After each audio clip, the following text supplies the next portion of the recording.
And that's really what it comes down to, I think, refining what you're passionate about, kind of back to what I was talking about with what I like helping people do, determining what they're passionate about. Um, and then, honestly, sometimes it's just going and finding the right places to sit. Um, when I was in New York, I would actually go down by some pubs over by the UN and see who I might have the opportunity to sit next to, strike up a conversation with people that work in different ambassadors' offices or on different councils, at a global level.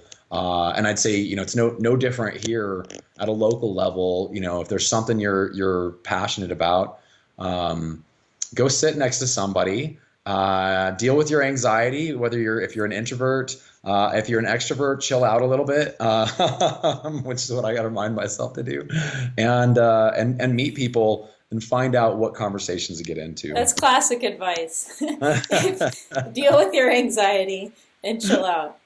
I try to make sure that I contribute as many nuggets of wisdom as possible. Important and very real. Very real. This, Yeah. I'm not trying to make a joke of it. Just that No, you no. really kind of struck to the heart of the matter there.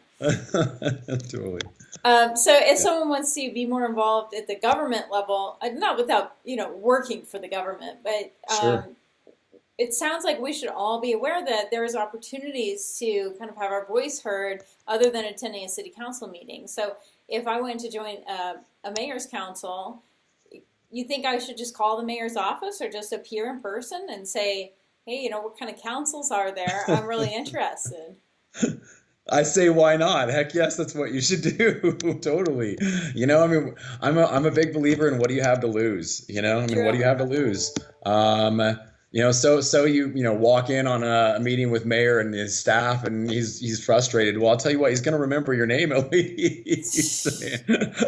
No news is bad news. I don't know, precedent for ethos, but it's most likely not going to happen. Whatever the worst you think of is rarely, if ever, going to happen. Right. So yeah, absolutely, be bold and I guess be bold. I guess that's probably really where I'm going is that so many people armchair or Facebook gripe and complain about things in the city, but there's opportunities to influence, and they're not that far away. And I'm assuming that many of your guests hopefully have alluded to the fact that one of the greatest opportunities in the Springs is that it's accessible, that you can really reach and connect with a lot of people here.